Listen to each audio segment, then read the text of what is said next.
প্রিয় দর্শক, আসসালামু আলাইকুম। স্বাগত জানাচ্ছি রয়্যাল বাংলা টিভির সংবাদে। সাথে আছি আমি জাহিদুল ইসলাম রনি। এখন দেখবেন নারায়ণগঞ্জ থেকে প্রতিনিধির পাঠানো ভিডিও চিত্রে রয়্যাল বাংলা টিভির সংবাদ।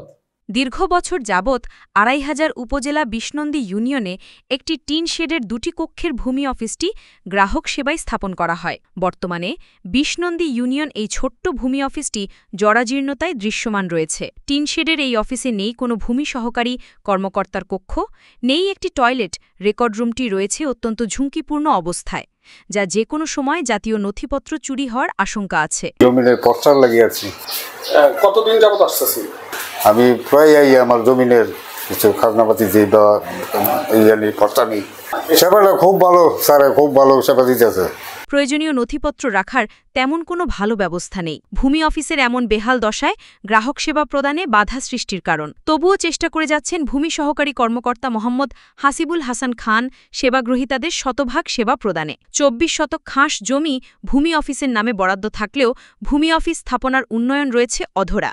এ বিষয়ে বিশনন্দী ইউনিয়ন ভূমি সহকারী কর্মকর্তা মোহাম্মদ হাসিবুল হাসান খান বর্তমান সরকার ও সংশ্লিষ্ট কর্তৃপক্ষের নিকট একটি মডেল ভূমি অফিস এর ভবন নির্মাণের দৃষ্টি আকর্ষণ করে বলেন, আমি যখন এখানে জয়েন করি তখন এই অফিসটা এসেই প্রথম দেখি খুব জরাজীর্ণ অবস্থা, এবং আমি পরবর্তীতে আমাদের পূর্বের যিনি ছিলেন তার কাছেও শুনি যেটা দীর্ঘদিন ধরে এই অবস্থায় আছে। আমাদের জন্য একটা ২৪ শতক খাস জমি আছে যেখানে ভূমি ভবন নির্মাণের জন্য নির্ধারণ করা আছে, কিন্তু অদ্যাবধি এটার ডিজিটাল ম্যাপিং সহ মাটি পরীক্ষা সকল কিছু হয়ে গেছে, সয়েল টেস্ট, কিন্তু এটার কার্যক্রম এখনও শুরু করা যায়নি। তো আমি মনে করি যে আমরা যারা অফিসের স্টাফ এখানে তারা কাজ করি, একটা দীর্ঘ সময় আমাদের উপস্থিত থাকতে হয়, কিন্তু এরপরে আমাদের যে প্রাকৃতিক ডাক আমরা ওয়াশরুম ব্যবহার করতে পারি না, এবং সুপে পানি আমাদের পান করার জন্য ব্যবস্থা নেই। দূরে একটা এখানে বিশনন্দী গরুহাট আছে, এখানে একটা সরকারি নলকূপ আছে, ওইখান থেকে দূর থেকে গিয়ে ৫০ মিটার দূরে গিয়ে পানি নিয়ে আসতে হয় খাওয়ার জন্য। হাত মুখ ধোয়ারও কোনো ব্যবস্থা নেই, বাথরুমের অবস্থা বেহাল। সরকারের কিছু বরাদ্দ আসছিল যে এইটুকুর মধ্যে যেটুকু কোনো মতে একটু ছোট বাথরুম, যেটাকে কোনো মতে সামান্য পরিমাণে ব্যবহার উপযোগী করা সম্ভব হয়েছে, কিন্তু সেটাও খুব বেশি মানসম্মত না।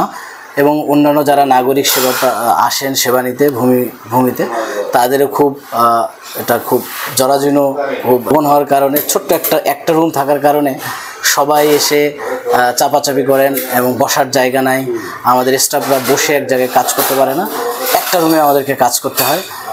ভূমি সহকারী কর্মকর্তা হিসেবে আমার পার্সোনাল কোনো চেম্বার নাই যেখানে বসে মানুষকে আমি ভিন্নভাবে সেবা দিতে পারি এবং আর উন্নততর পরামর্শ দিতে পারি।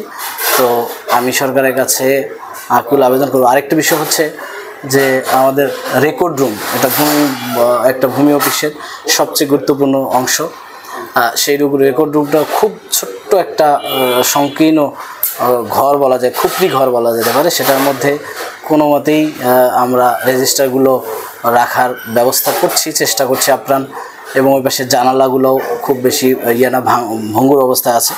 আমরা সামান্য কিছু বরাদ্দ পেয়েছি, এর মধ্য দিয়েই কিছু এগুলো সংস্কার করার চেষ্টা করছি, কিন্তু আসলে জরাজীর্ণ জিনিসের উপর নতুন করে কিছু বসালে তো এগুলো আসলে খুব বেশি আরও ভেঙে যাওয়ার সম্ভাবনা আছে।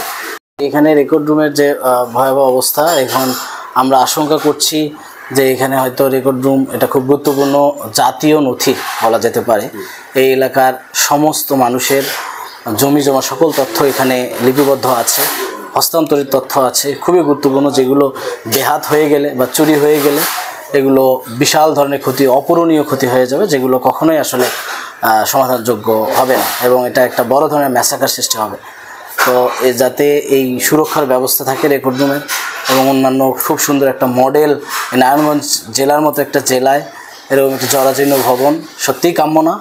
আমি মনে করি যে এখানে খুব সুন্দর মডেল একটি ইউনিয়ন ভূমি অফিস হওয়া উচিত, যাতে নাগরিক সেবা, সেই সাথে সরকারি সকল কার্যক্রম এবং সুষ্ঠু ভূমি ব্যবস্থাপনা, এখন যে ডিজিটাল ভূমি ব্যবস্থাপনা চলছে, অটোমেশন প্রকল্প, এই অটোমেশনের মাধ্যমে মানুষের ভূমি ব্যবস্থাপনায় মানুষের ভোগান্তি দূর হয়ে অটোমেটিক যে অটোমেশনের যে উদ্দেশ্য, একটা হয়রানিমুক্ত নাগরিক সেবা যাতে নাগরিকরা পেতে পারে, সেই সাথে সরকারি স্টাফ যারা তারাও তাদের কর্ম সুষ্ঠু এবং সুন্দর পরিবেশ সম্মত মানসম্মত একটি ওয়ার্ক স্টেশন বা কর্মপরিবেশ পায়, আমি এটা প্রত্যাশা করি।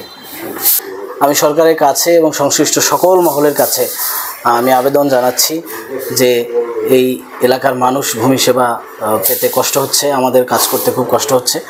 সরকার যেন দ্রুত এই ভূমি ভবনটি একটি উন্নততর এবং আধুনিক সুবিধা সম্পন্ন একটি অফিস নির্মাণ করে, যাতে সকলের জন্যই উপকার হয়, দেশ জাতি এবং এলাকার সকল মানুষের জন্য, এবং সুষ্ঠু ভূমি ব্যবস্থার জন্য একটি মাইলফলক হয়ে দাঁড়িয়েছে।